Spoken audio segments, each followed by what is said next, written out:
seluruh dunia melalui interaksi dengan masyarakat lain. Bangsa Indonesia atau kelompok masyarakat yang didiami masyarakat Nusantara sebelum Indonesia terbentuk telah mengalami proses dipengaruhi dan mempengaruhi. Perubahan yang terjadi saat ini berlangsung sangat cepat.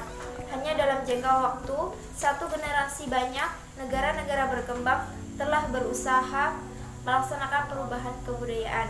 Dengan kata lain, interaksi global dapat diartikan adanya globalisasi. Globalisasi.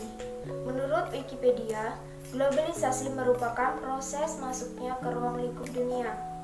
Menurut Selos Marjan, globalisasi merupakan sebuah proses terbentuknya suatu sistem organisasi dan komunikasi antar masyarakat yang berada di seluruh dunia yang bertujuan untuk mengikuti sistem dan kaidah-kaidah tertentu yang sama. Menurut Edison A. Jamali, DKK, globalisasi ialah proses yang muncul dari sebuah gagasan yang kemudian ditawarkan agar diikuti oleh bangsa lain, yang pada akhirnya akan sampai pada sebuah titik kesepakatan bersama dan menjadi panutan bersama lagi bangsa-bangsa yang berada di seluruh dunia. Pengaruh interaksi global terhadap budaya nasional Indonesia. Arus globalisasi saat ini telah menimbulkan pengaruh terhadap perkembangan budaya bangsa Indonesia. Perkembangan 3T, yaitu transportasi, telekomunikasi, dan teknologi, mengakibatkan berkurangnya keinginan untuk melestarikan budaya negeri sendiri.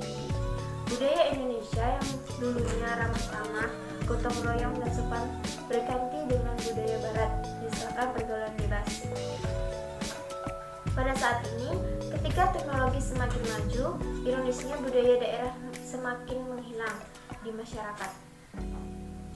Padahal kebudayaan daerah bila dikelola dengan baik, selain dapat menjadi peristiwa budaya di daerah yang menghasilkan pendapatan untuk pemerintah baik yang berada di pusat maupun di daerah, juga dapat menjadi lahan pekerjaan yang menjanjikan bagi masyarakat sekitar. Dampak positif globalisasi. Dampak positif globalisasi dalam kehidupan bangsa Indonesia. Yang pertama, perubahan tata nilai dan sikap. Yang kedua, berkembangnya ilmu pengetahuan dan teknologi. Yang ketiga, tingkat kehidupan yang lebih baik. Yang keempat, globalisasi dalam bidang hukum, pertahanan, dan keamanan. Yang kelima, globalisasi dalam bidang sosial budaya. Yang keenam, globalisasi dalam bidang ekonomi, sektor perdagangan. Yang ketujuh, globalisasi dalam bidang ekonomi, sektor produksi. Baiklah, selanjutnya saya akan menjelaskan tentang dampak negatif globalisasi. Dampak negatif dari globalisasi yang pertama yaitu dampak negatif pengaruh globalisasi dalam kehidupan bangsa Indonesia adalah sebagai berikut. Yang A, pola hidup konsumtif. Yang B, sikap individualistik. Yang C, gaya hidup kebarat-baratan. Dan D, kesenjangan sosial. Yang kedua, dampak negatif globalisasi menurut bidangnya yaitu adalah globalisasi dalam bidang hukum, globalisasi dalam bidang pertahanan, dan globalisasi dalam bidang keamanan. Yang ketiga, dampak negatif globalisasi dalam bidang sosial budaya. Selanjutnya yang B, interaksi antar negara-negara dalam interaksi global. Yang pertama, pengertian interaksi antar negara. Secara garis besar, interaksi merupakan hubungan antar negara dan bangsa dunia. Dapat juga dikatakan secara internasional. Berdasarkan penjelasan tersebut, dapat dikatakan bahwa interaksi antar bangsa dan negara dapat pula dikatakan sebagai hubungan internasional. Yang kedua, faktor-faktor penyebab terjadinya kerjasama antar bangsa dan negara. A. Kerjasama antar negara akibat adanya perbedaan. Berikut ini perbedaan-perbedaan yang mendorong kerjasama antar negara. Yang pertama, perbedaan sumber daya alam. Yang kedua, perbedaan iklim dan kesuburan tanah. Ketiga, perbedaan ilmu pengetahuan dan teknologi. Yang keempat, perbedaan ideologi. Yang B, kerjasama antar negara akibat adanya kesamaan. Berikut ini beberapa kesamaan yang mendorong kerjasama antar negara. Yang pertama, kesamaan sumber daya alam.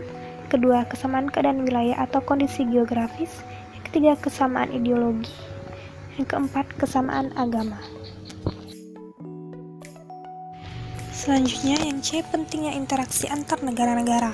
Masalah-masalah yang dialami suatu negara belum tentu bisa diatasi sendiri, tetapi akan melibatkan banyak negara untuk merasa ikut bertindak dan membantu memecahkannya, karena mereka menganggap bahwa masalah itu sudah menjadi bagian dari masalah global. Kerjasama internasional senantiasa dilarangkan untuk kepentingan dan pembangunan di negaranya masing-masing, serta kawasan sekitarnya. Selain itu, kerjasama internasional juga memiliki manfaat bagi negara yang mengikutinya.